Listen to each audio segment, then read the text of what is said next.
രാജകുമാരി വിദ്യോത്തമ്മ ഒരു സത്യം ചെയ്തിരുന്നു, ആരാണോ അവളെ ശാസ്ത്രത്തിൽ തോൽപ്പിക്കുന്നത് അവനെ മാത്രമേ വിവാഹം കഴിക്കുകയുള്ളൂ. നിരവധി പണ്ഡിതന്മാർ വിദ്യോത്തമ്മയെ പരാജയപ്പെടുത്താൻ ശ്രമിച്ചെങ്കിലും ആരും വിജയിച്ചില്ല. അതിൽ കുറച്ചു പേർക്ക് വിദ്യോത്തമ്മയോട് ദേഷ്യം തോന്നുകയും വിദ്യോത്തമ്മയെ ഒരു പാഠം പഠിപ്പിക്കാനും അവളുടെ അറിവ് ഉണ്ടെന്ന അഹങ്കാരം നഷ്ടപ്പെടുത്താനും അവളുടെ വിവാഹം ഒരു മണ്ടനെ കൊണ്ട് നടത്താനും പദ്ധതിയിട്ടു. ആ സമയത്ത് കാളിദാസൻ അവിടത്തെ പ്രസിദ്ധനായ മണ്ടനായിരുന്നു. അന്നദ്ദേഹം ഇരിക്കുന്ന കൊമ്പ് മുറിച്ച് എന്ന് അവിടെ പ്രചരിച്ചിരുന്നു. പണ്ഡിതർ കാളിദാസനെ വിദ്യോത്തമ്മയുടെ കൊട്ടാരത്തിലേക്ക് കൊണ്ടുപോയി. അവർ വിദ്യോത്തമ്മയോട് പറഞ്ഞു, ഇദ്ദേഹം മഹാപണ്ഡിതനാണ്. ഇന്ന് മൗനവ്രതത്തിൽ ആയതിനാൽ ചോദ്യങ്ങൾ ചിഹ്നങ്ങളിലൂടെ മാത്രമേ ചോദിക്കാവൂ. അവൾ ഒരു വിരൽ കാട്ടി. ബ്രഹ്മം ഒന്നു എന്ന അർത്ഥത്തിൽ. കാളിദാസൻ 2 വിരലുകൾ കാട്ടി. അവൻ വിചാരിച്ചത്, ഒരു കണ്ണ് കുത്തിയാൽ ഞാൻ രണ്ടും കുത്തും. എന്നാൽ അതിന്റെ അർത്ഥം ശാസ്ത്രപരമായ ഒരു ഉത്തരമായി വിദ്വത്തമ്മ ഗ്രഹിച്ചു. ബ്രഹ്മത്തിന് ആകാരം, നിരാകാരം എന്നിങ്ങനെ 2 രൂപങ്ങൾ ഉണ്ട്.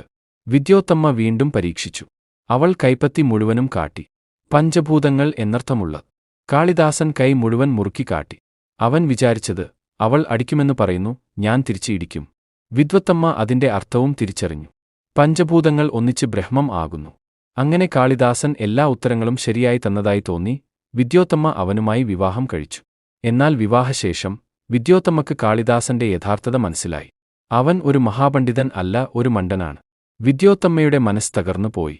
അവൾ കാളിദാസനോട് പറഞ്ഞു, നിനക്ക് ഒരിക്കലും എന്റെ യുക്തിയും അറിവും ഗ്രഹിക്കാൻ കഴിയില്ല. നീ ഒരു പണ്ഡിതനായി മടങ്ങിവരിക. അദ്ദേഹം ദുഃഖിതനായി വീടുവിട്ടിറങ്ങി.